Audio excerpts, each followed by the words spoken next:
उस्ताद मोहतरम फ़ज़ीलतुश्शेख हाफिज़ अब्दुल अज़ीम साहिब उमरी मदनी हफ़िज़हुल्लाह मुल्क के मौजूदा हालात और हमारा मतलूबा किरदार इस उन्वान पर आप सभी हजरात के सामने खिताब फरमाएंगे।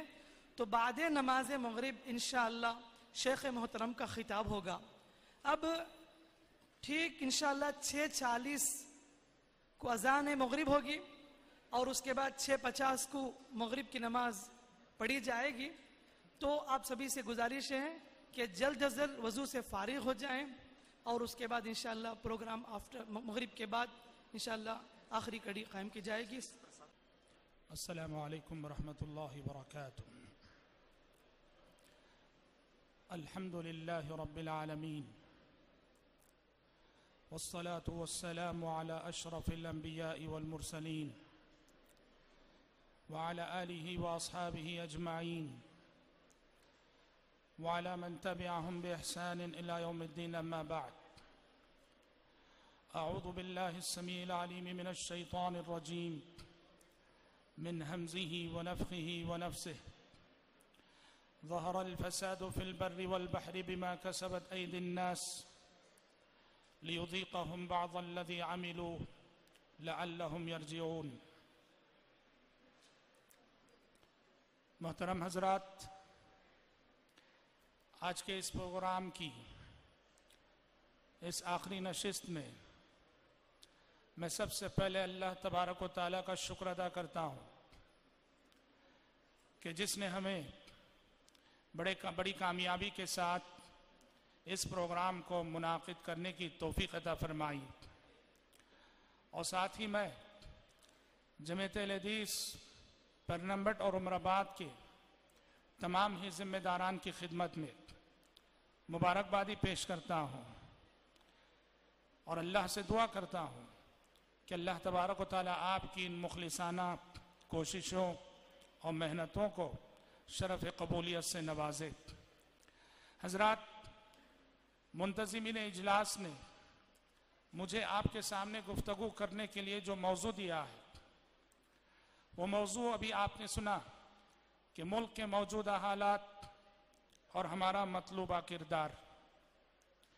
इसी हवाले से मैंने सूरतुर रूम की वो आयत पढ़ी जिस आयत में अल्लाह तबारक व तआला ने आज से 1400 साल कबल रोम और ईरान के दरमियान होने वाली जंग ने फसाद का जो माहौल बर्पा कर रखा था उसकी मंजर कशी अल्लाह ने फरमाते हुए कहा कि ज़हरल फ़सादु फ़िल बर्रि वल बहरि बिमा कसबत ऐदिन नास, कि बहरो भर में फसाद और बिगाड़ जाहिर हो गया लोगों की बदआमालियों के सबब। लियुज़ीक़हुम बअज़ल्लज़ी अमिलू लअल्लहुम यरजिऊन, ताकि अल्लाह ताला लोगों को उनकी बदआमालियों का मज़ा चखाए। हज़रात, इस वक्त आलमी सतह पर भी और मुल्की सतह पर भी हालात जैसे कुछ हैं वो बिल्कुल इसी आयत का मिस्दाक है। ज़हरल फ़सादु फ़िल बर्रि वल बहरि बिमा कसबत ऐदिन नास। मुझे आलमी हालात से कुछ लेना देना नहीं है। इस वक्त मेरा मौजू है मुल्की हालात। मुल्की हालात की अगर बात करें तो हज़रात, हमारा मुल्क हिंदुस्तान इस वक्त अपनी तारीख के एक नाजुक तरीन दौर से गुजर रहा है और हम चाहें तो ये कह सकते हैं कि हिंदुस्तान इस वक्त जिस दौर से गुजर रहा है, जिन हालात से गुजर रहा है, ये दौर इस मुल्क का एक टर्निंग पॉइंट है। क्यों? इसलिए कि कभी इस मुल्क की पहचान मोहब्बत से थी, मजहबी रवादारी से थी, कुव्वते बर्दाश्त से थी, अमनो अमान से थी। लेकिन आज इस मुल्क की पहचान कुव्वते बर्दाश्त के बजाय, मजहबी रवादारी के बजाय मजहबी इंतहा पसंदी, तशद्दुद, गुंडा राज, फिरका वारियत, ये इस वक्त इस मुल्क की पहचान बन चुकी है। हजरात, आप जानते हैं कि हर तरफ आए दिन अखबारात में ऐसे वाकयात पढ़ने को और न्यूज चैनल्स पे ऐसे वाकयात का मुशाहदा हमें करने को मिलता है जहां कानून को हाथ में लेने वालों की कसरत है और पूरे मुल्क में मुसलमान कश्मीर से कन्याकुमारी तक अदम तहफ़्फ़ुज़ के एहसास के साथ जी रहे हैं। गाय की हिफाजत के नाम पर इंसानी जानों से बदतरीन खिलवाड़ हो रहा है और हर तरफ हमें यूं लगता है कि जैसे जालिम हम पर मुसल्लत हैं। हजरत, हालात का रोना ज्यादा रोना नहीं है, मेरा मौजू है इन हालात में हमें करना क्या है, हमारी जिम्मेदारी क्या है और हमारा मतलूबा किरदार क्या है। हालात की तस्वीर आप में से हर शख्स के सामने है। सवाल ये है कि ऐसे हालात क्यों बने हैं और इन हालात में हमें क्या करना चाहिए और इन हालात का मुकाबला कैसे करना चाहिए। पहली बात, ये हालात क्यों बने हैं, जालिम हम पर क्यों मुसल्लत हैं। याद रखिए, जो कुछ हमारे साथ हो रहा है और जो कुछ हम देख रहे हैं, ये हमारी बदअमलियों की सजा है, हमारी मासियतों की सजा है, हमारी गुनाहों की सजा है, हमारी गफलतों की सजा है। इसलिए कि ये अल्लाह का कानून याद रखो, हालात हमारे आमाल से बनते हैं, हालात हमारे आमाल से बनते हैं, हमारे आमाल हालात को बनाते हैं। हमारा अमल अच्छा होगा, हालात अच्छे होंगे, हमारा अमल बिगड़ जाए तो हालात भी बिगड़ जाएंगे। ये कुरान का बताया हुआ कानून है। अल्लाह ताला ने कहा, वमा असाबकुम मिन मुसीबतिन फबिमा कसबत अयदीकुम वयअफु अन कसीर। लोगों, तुम्हें जो भी आफतें लाहिक होती हैं, जो भी मुसीबतें लाहिक होती हैं, तो तुम्हारे गुनाह इसके जिम्मेदार हैं, तुम्हारी गफलतें इसके जिम्मेदार हैं, तुम्हारी मासियतें इसके जिम्मेदार हैं। हजरात, हालात हमारे आमाल से बनते हैं, हमारे आमाल बिगड़ते हैं तो हालात भी बिगड़ते हैं। इमाम हसन बसरी रहमतुल्लाह अलैह के पास लोग आए और आकर उन्होंने हज्जाज बिन यूसुफ के जुल्म का शिकवा किया। हज्जाज बिन यूसुफ तारीख का बड़ा जालिम हुक्मरान, जिसने मुसलमानों पे बड़े सितम ढाए, अहले इल्म को सताया और अहले इल्म को मश्क़ सितम उसने बनाया। हज्जाज बिन यूसुफ के जुल्म और सितम का शिकवा लोगों ने हसन बसरी रहमतुल्लाह अलैह से किया, तो हसन बसरी ने जवाब दिया शिकवा करने वालों को, शिकायत करने वालों को, मा जा अल हज्जाजु इल्ला बिजुनूबिना, मा जा अल हज्जाजु इल्ला बिजुनूबिना। अगर हज्जाज बिन यूसुफ जैसा हुक्मरान हम पे मुसल्लत है, ये हमारे गुनाहों के सबब है, हमारी मासियतों के सबब है। इसलिए मेरे भाई, मेरा पहला पैगाम ये है, जरूरत है हम मुसलमानों को जायजा लेने की, अपने अकीदे का जायजा लें, अपने ईमान का जायजा लें, अपनी इबादतों का जायजा लें, अपने अखलाक का जायजा लें और जहां खराबी पाई जा रही है उसकी इस्लाह कर लें। याद रखो, जिस दिन मुसलमान वाकई मुसलमान बन जाएगा, जिस दिन मुसलमान वाकई मुसलमान बन जाएगा, हालात पूरी तरह उसके फेवर में हो जाएंगे। दुनिया के हालात ये हुकूमतों के हाथ में नहीं होते हैं, दुनिया के हालात ओहदेदार और मनसबदार के हाथ में नहीं होते हैं, दुनिया के हालात रब्बुल आलमीन के हाथ में होते हैं। वतिलकल अय्यामु नुदाविलुहा बैनन नास, अल्लाह का कानून है। हालात को हम बदलते रहते हैं, हालात को हम फेरते रहते हैं, हालात को हम बदलते रहते हैं। लिहाजा हालात का मुकाबला करने की पहली तदबीर यह है, हम खुद को बदलें। जिस दिन मुसलमान वाकई मुसलमान बन जाएगा, उसकी दुनिया जहां के ये सारे हालात उसके फेवर में, उसके हक में हो जाएंगे। और हजरात, दूसरी चीज, मौजूदा हालात का मुकाबला करने के लिए हमारे लिए अज़हद जरूरी है कि मुसलमानों की सफों में मिल्ली इत्तेहाद हो, मुसलमानों की सफों में मिल्ली इत्तेहाद हो। याद रहे, हमारे वजूद का वजन हमारा दुश्मन, हमारा मुखालिफ तभी महसूस करेगा जब हम एक उम्मत बन के दिखाएंगे और एक उम्मत की हैसियत से दुनिया के स्टेज पे नमूदार होंगे, तभी हमारा वजन महसूस करेगा।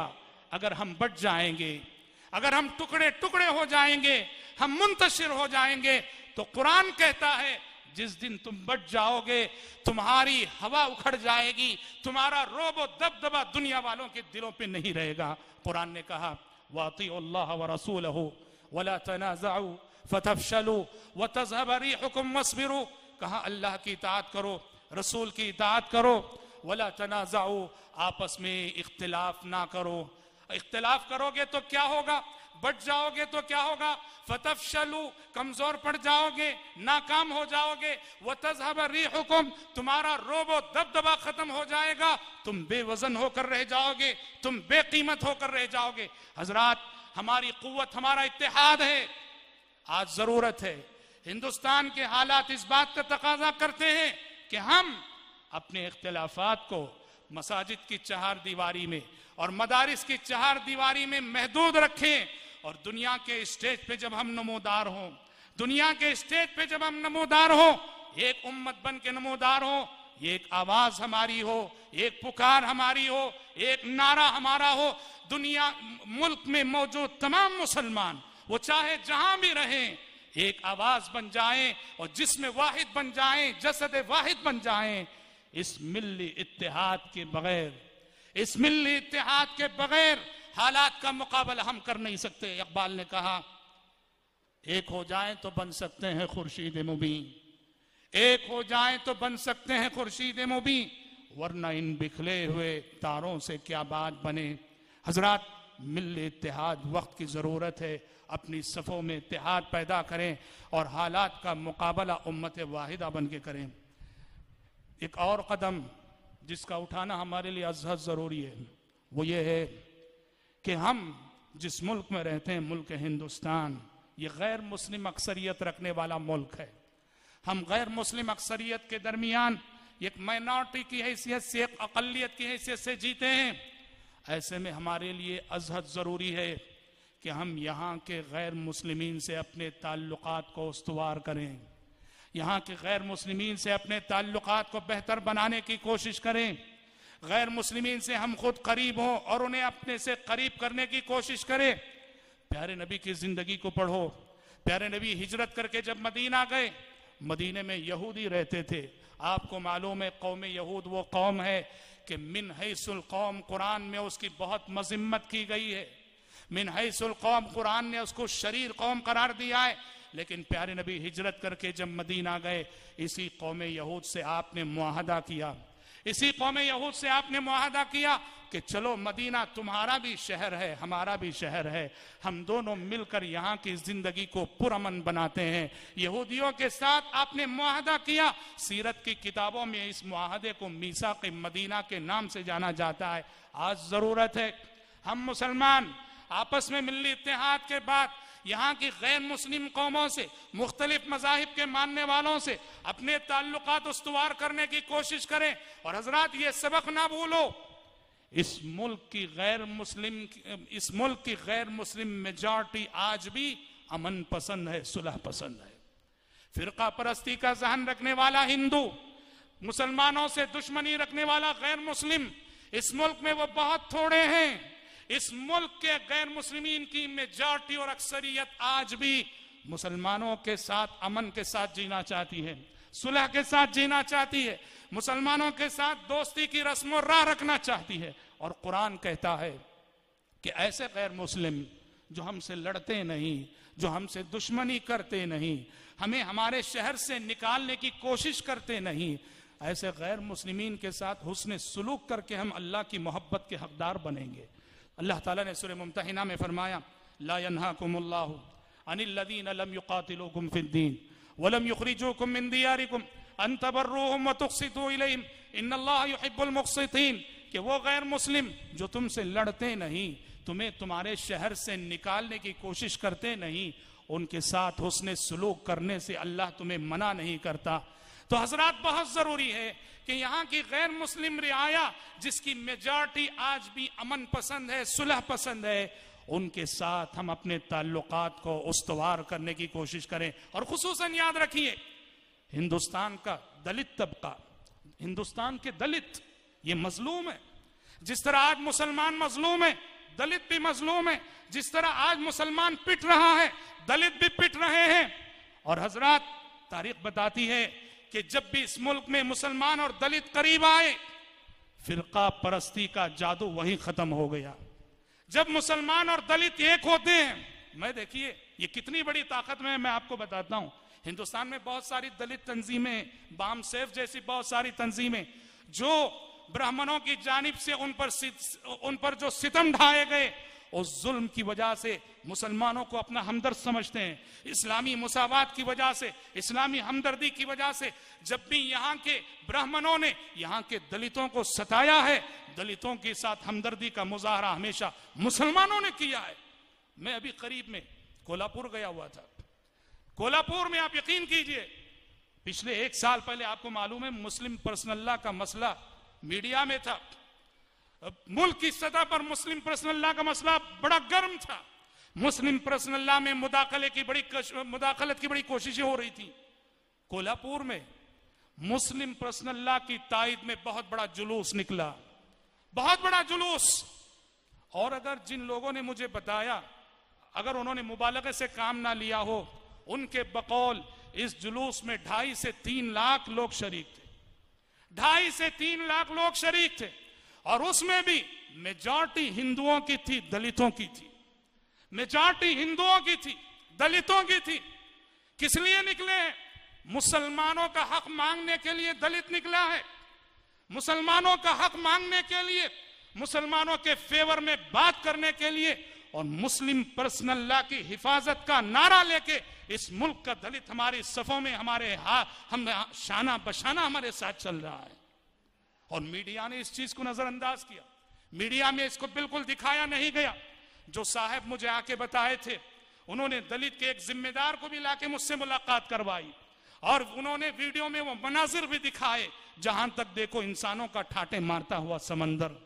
हजरात, आज बहुत जरूरी है, मौजूदा हालात का तकाजा है, मौजूदा हालात का तकाजा है कि हम हिंदुओं से, यहाँ की नॉन मुस्लिम मेजॉरिटी जो अमन पसंद है, सुलह पसंद है, उनके साथ अपने ताल्लुकात को उस्तवार करें, और यहाँ के दलितों को साथ लेकर एक इत्तेहाद बनाएं।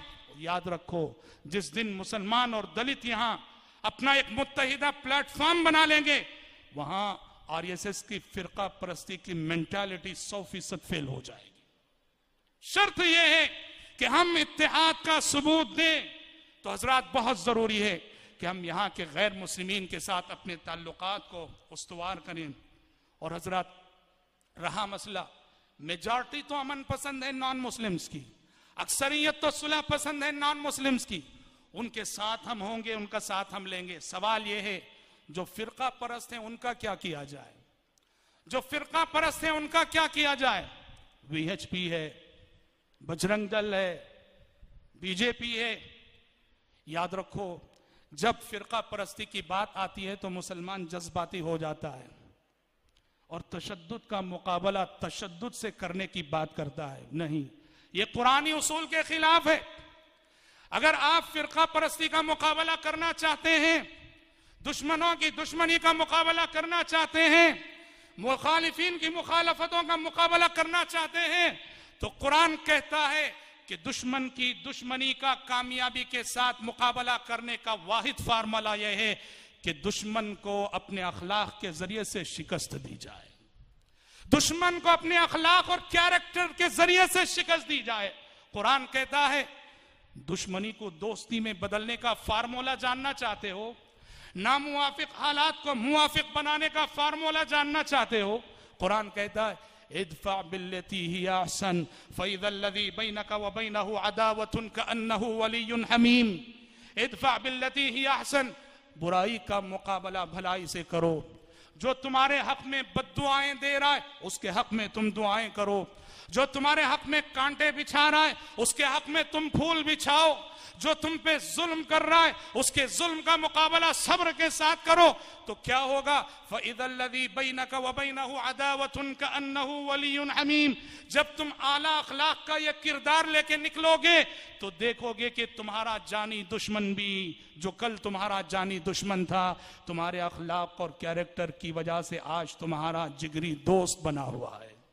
हजरात, याद रखो, नामुवाफिक हालात का मुकाबला अखलाकी के जरिए किया जा सकता है। सोचो कि मक्की जिंदगी में जब मुसलमानों के खिलाफ हालात बन रहे थे, मुसलमानों को सताया जा रहा था, जुल्म सितम ढाए जा रहे थे, आसमान से वही आई प्यारे नबी के अखलाक की गवाही देते हुए, व इन्नका लअला खुलुकिन अज़ीम।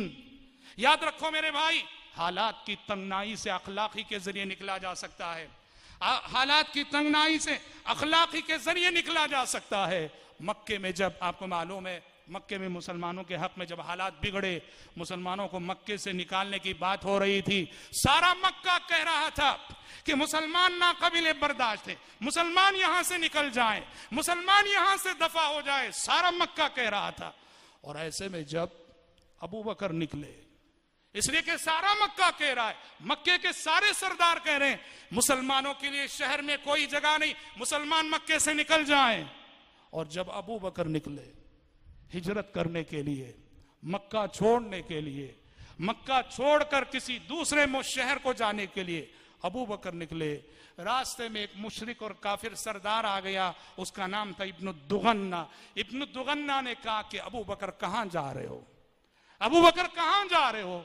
अबू बकर ने कहा कि इब्न दुगन्ना, तुम लोगों ने मक्के में हमें बहुत सताया, बहुत सितम ढाए, तुम लोगों ने आजादी से अल्लाह की इबादत करने नहीं दिया, मैं मक्का छोड़ रहा हूं और मक्का छोड़ के किसी ऐसे शहर को जाना चाहता हूं जहां आजादी के साथ मैं अल्लाह की इबादत कर सकूं। यह सुनना था। इब्न दुगन्ना तड़प उठा, उसने कहा मिस्लुका या अबा बकर ला यखरुज वला युखरज, कहा कि अबू बकर तुम जैसा शरीफ इंसान, तुम्हारा रहना हमारे शहर के लिए बाइस फख्र है, तुम्हारा हमारे दरमियान रहना हमारे लिए एक शरफ है, हमारे लिए एक एजाज है। ए अबू बकर, तुम मक्का छोड़ के नहीं जा सकते, तुम मक्का छोड़ के नहीं जा सकते, तुम अपनी मर्जी से भी नहीं जा सकते और तुम्हें कोई निकाल भी नहीं सकता, ना तुम्हें अपनी मर्जी से मैं जाने दूंगा, और क्या मजाल और क्या दम के कोई तुम्हें निकाल के बताए। हजरत क्या चीज है, क्या सबब है? सारा मक्का कह रहा था कि निकल जाओ, निकल जाओ, और अबू बकर निकल रहे थे, वही लोग रोक रहे हैं। क्यों रोक रहे हैं? अबू बकर का किरदार, अबू बकर का कैरेक्टर, अबू बकर के अखलाक ने उन्हें यूं महसूस हुआ अबू बकर जा रहे हैं तो जैसे मक्के की कोई बहुत बड़ी दौलत चली जा रही है, मक्के का जैसे कोई बहुत बड़ा सरमाया चला जा रहा है। पता चला मेरे भाई, हालात का मुकाबला अखलाक से किया जाए, तशद्दुद का मुकाबला तशद्दुद से नहीं किया जा सकता, जज्बात का मुकाबला जज्बात से नहीं किया जा सकता, जोश का मुकाबला जोश से नहीं, जोश का मुकाबला हमेशा होश के साथ किया जाता है और होश के साथ करना चाहिए। हजरात, मुल्क के मौजूदा हालात में हमारे लिए बहुत जरूरी है, हमारे लिए बहुत जरूरी है इस मुल्क की गैर मुस्लिम रियाया के सामने इस्लाम की सच्ची तस्वीर हम पेश करें, इस मुल्क की गैर मुस्लिम रियाया के सामने इस्लामी तालीमात की रूह को पेश करें, इस्लाम का अदल, इस्लाम का इंसाफ, इस्लाम की मोहब्बत, इस्लाम की दी हुई तालीमात में जो हमदर्दी है, जो गमखारी है, जो शफकत है, इन तालीमात को आम करें। इस्लामी तालीमात, अल्लाह अकबर। मुगीरा बिन शोबा रजी अल्लाह अन्हु, मैं ये बताना चाहता हूँ इस्लामी अखलाक क्या है, इस्लामिक कैरेक्टर क्या है। मुगीरा बिन आज देखिए मुसलमान की शबी क्या है। मुसलमान का मतलब जो तशद्दुद का मिजाज रखने वाला, इंतहा पसंदी का मिजाज रखने वाला, दहशतगर्दी करने वाला, यही हमारा तारुफ बना हुआ है, यही हर तरफ हमारा इंट्रोडक्शन है। हम ये मानते हैं कि इसमें मीडिया ने बड़ा किरदार अदा किया है, सियासतदानों की मनसूबाबंदियों ने बड़ा किरदार अदा किया है, उम्मत मुस्लिमा की शबी को बुरी तरह खराब किया गया है। आज हमारी तस्वीर ऐसी बनी है, जरूरत है हम दुनिया के सामने इस्लाम की वो तस्वीर पेश करें कि दुनिया में अगर इंसानी जान का सबसे बड़ा मुहाफिज अगर कोई है तो इस्लाम है और मुसलमान है। दुनिया में अगर इंसानी माल का मुहाफिज अगर सबसे बड़ा कोई है, इस्लाम है और मुसलमान है। दुनिया में अगर इंसान की इज्जत और आबरू का सबसे बड़ा मुहाफिज अगर कोई है, इस्लाम है और मुसलमान है। मुगीरा बिन शोबा रजी अल्लाह अन्हु अपने कबूल इस्लाम का वाक़या बयान करते हैं। मुगीरा बिन शोबा फरमाते हैं, मैं काफिर था, दो अपने काफिर दोस्तों के साथ जा रहा था, इस्लाम मुझे मालूम हो गया था, इस्लाम कबूल करने का इरादा मैं कर चुका था। हुआ ये कि रास्ते में मैंने मौका पाकर मेरे साथ मेरे जो दो दोस्त थे गैर मुस्लिम काफिर, मैंने दोनों को कत्ल कर दिया, दोनों को कत्ल कर दिया, और दोनों के पास काफी माल था। वो माल लेकर प्यारे नबी की खिदमत में हाजिर हुआ, हाजिर होके कहा कि अल्लाह के नबी मैं मुसलमान हो रहा हूँ, इस्लाम ला रहा हूँ। कहा कि अच्छी बात है, कलमा पढ़ लो। मुगीरा बिन शोबा ने कलमा पढ़ लिया। कलिमा पढ़ने के बाद मुगीरा बिन शोबा ने कहा, ऐ अल्लाह के नबी ये माल लीजिए, जो माल अपने दो साथियों से उन्होंने लूटा था उस माल को नबी की खिदमत में पेश किया, कहा कि ये लीजिए। प्यारे नबी ने कहा कौन सा माल है ये? मुगीरा बिन शोबा ने सारा वाकया बयान किया। मेरे दो साथी थे, काफिर थे, वो सफर में मौका पाकर मैंने दोनों को कत्ल कर दिया और ये दोनों के पास से निकला हुआ माल है जो आपकी खिदमत में पेश कर रहा हूं। प्यारे नबी ने क्या जवाब दिया जानते हैं? प्यारे नबी ने कहा अम्मल इस्लाम फकत कबिलनाहु, कहा कि रहा तुम्हारा इस्लाम लाना वो तो मंजूर है, आज से हम तुम्हें मुसलमान समझेंगे।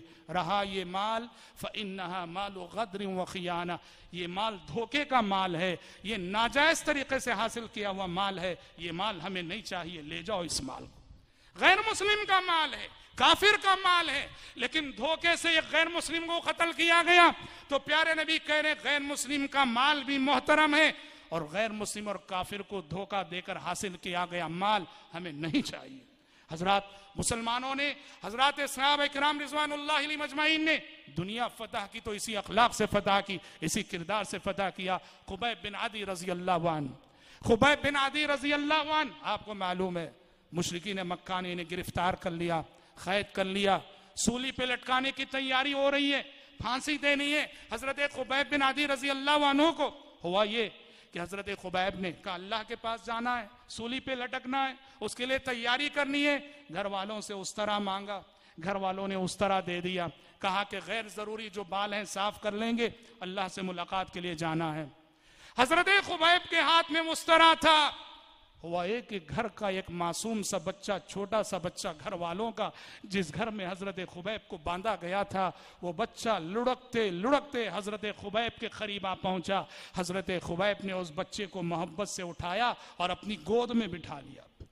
बच्चे की मां की नजर पड़ी, मां ने देखा कि खुबैब जिन्हें हम कल फांसी देने वाले हैं, सूली पे लटकाने वाले हैं, खुबैब के हाथ में उस तरह है और गोद में बच्चा है। मां समझी कि अब तो खुबैब जबह कर डालेगा, चीख मारी, मां ने चिल्लाया। हजरत खुबैब ने उसकी चीख को सुन के कहा कि क्या तुम समझती हो, क्या तुम समझती हो कि तुम्हारी दुश्मनी का इंतकाम मैं इस मासूम जान से लूंगा, तुम्हारी दुश्मनी का बदला मैं इस मासूम जान से लूंगा। मुसलमान कभी मासूम बच्चों का खून नहीं किया करता, मुसलमान कभी मासूमों का खून नहीं किया करता। फिर उस बच्चे को शफकत के साथ, मोहब्बत के साथ उस पर हाथ फेरते रहे। हजरात याद रखो, ये इस्लामी अखलाक, ये इस्लामी किरदार, ये इस्लामी इंसाफ और ये इस्लामी अदल और वो इस्लामी तालीमात जिसमें कदम कदम पे शफकत है, मोहब्बत है, हमदर्दी है, इस किरदार की तस्वीर बनने की जरूरत है। आजकल आए दिन दुनिया भर में दहशतगर्दी के वाकयात होते हैं और हमें खून के आंसू रोना पड़ता है जब दहशतगर्दी के वाकये के बाद फौरन नाम आता है कि इस कार्रवाई को अंजाम देने वाला अब्दुल्ला था, अब्दुर्रहमान था, जैद था, बकर था। लेकिन हजरात, आप सबको मालूम है कि गुज़िश्ता रमजान में एक अच्छी खबर यह भी सुनने को मिली, लंदन के एक टावर में आग लगी, लंदन के एक टावर में आग लगी, बड़ी भयानक आग। और इस वक्त मुसलमानों ने, लंदन के मुसलमानों ने जो उसके कुर्ब जवार में रहते थे, उन्होंने जो किरदार अदा किया हम सब जानते हैं। अल्लाह अकबर। जब आग लगी, सैकड़ों लोग फंसे हुए हैं, हुकूमत के नुमाइंदों के पहुंचने से पहले उनकी मदद के लिए मुसलमान पहुंचे, शहरी के लिए मस्जिद में जमाशुदा मुसलमान पहुंचे, उन्होंने वहां फंसे हुए लोगों को बाहर निकाला, जख्मियों की मरहम पट्टी की, प्यासों को पानी पिलाया और उन जख्मियों को लाके मस्जिदों में, इस्लामिक सेंटर्स में बसाया। ये वाकया पूरे आलमी मीडिया में आया और आपको मालूम है उसका नतीजा क्या हुआ? उसके फौरी बाद मीडिया, जो मुसलमानों के साथ हमेशा असबियत का सलूक करता है, मीडिया मजबूर हुआ मगरिबी दुनिया के तासुरात को दिखाने पर। कोई रमजान का शुक्र अदा कर रहा है, कोई सहरी का शुक्र अदा कर रहा है, कोई इस्लाम का शुक्र अदा कर रहा है, कोई मुसलमान का शुक्र अदा कर रहा है, कोई रोजे की का शुक्र अदा कर रहा है कि मुसलमानों की इस रोजे की इबादत ने हमारी जानों की हिफाजत की, सहरी के लिए जागने वाले मुसलमानों ने हमारी जानों का तहफ्फुज किया। और आपको मालूम है उसके एक हफ्ता बाद ये खबरें भी आई कि उस इलाके के रहने वाले बाज लोग कलीमा पढ़ के मुसलमान भी हो गए। आज जरूरत है इसी किरदार को पेश करने की, अपने अमल के जरिए से इस्लाम को पेश करने की और अपने अमल के जरिए से इस्लाम को समझाने की। और हजरात, आखिरी बात जिसे कह के मैं अपनी गुफ्तगू खत्म करता हूं, हिंदुस्तान के मौजूदा हालात का मुकाबला करने के लिए हमारे लिए एक अमली कदम यह भी जरूरी है, हिंदुस्तान के कानून से वाकिफियत भी अजहद जरूरी है। हिंदुस्तान का जो दस्तूर है, हिंदुस्तान का जो लॉ है, हिंदुस्तान का जो कानून है, उसको जानना अजहद जरूरी है। और ये बात याद रखो, जो इस मुल्क के कानून को जानेगा वो सर उठाकर जिएगा, और जो इस मुल्क के कानून को नहीं जानेगा उसे सर झुका के जीना पड़ेगा। जो इस मुल्क के कानून को जानेगा उससे हर कोई डरेगा, जो इस मुल्क के कानून को नहीं जानेगा उसे हर कोई डराएगा। और एक बात मैं आपको बताता हूं, इस मुल्क की सियासत में इंसाफ नहीं है, इस मुल्क की सियासत में इंसाफ नहीं है, मगर याद रखो कि इस मुल्क के कानून में काफी इंसाफ है, इस मुल्क के कानून में काफी इंसाफ है। बहुत जरूरी है कि हम मुसलमान कानूनी तौर पे तैयारी करें। हमारी सफों में ऐसे अफराद होने चाहिए जो मीडिया में हो या दुनिया के किसी भी स्टेज पर हो, कानून की जबान जानने वाले, कानून की जबान बोलने वाले बहुत जरूरी है। आज अफसोस है मुसलमानों में इसका बड़ा खला है, बड़ी कमी है। कानून जानने वाले, कानून की जबान बोलने वाले यक्का दुक्का चंद एक अफराद आपको मिलते हैं। बहुत जरूरी है हमारे पास अच्छे लॉयर्स की टीम हो, अच्छे कानून दानों की टीम हो। कानून को जानना जरूरी है अपनी जानों की हिफाजत के लिए, अपनी मजहबी आजादी की हिफाजत के लिए, अपनी आबरू के तहफ्फुज के लिए, और अपने जो भी हुकूक है हिंदुस्तान के शहरी होने की हैसियत से जरूरी है यहाँ के कानून को जानना। हजरात, मुख्तसर ये कि मौजूदा हालात में हम अपने अखलाक से ही ये समझा सकते हैं कि हम नबी रहमत की उम्मत रहमत हैं।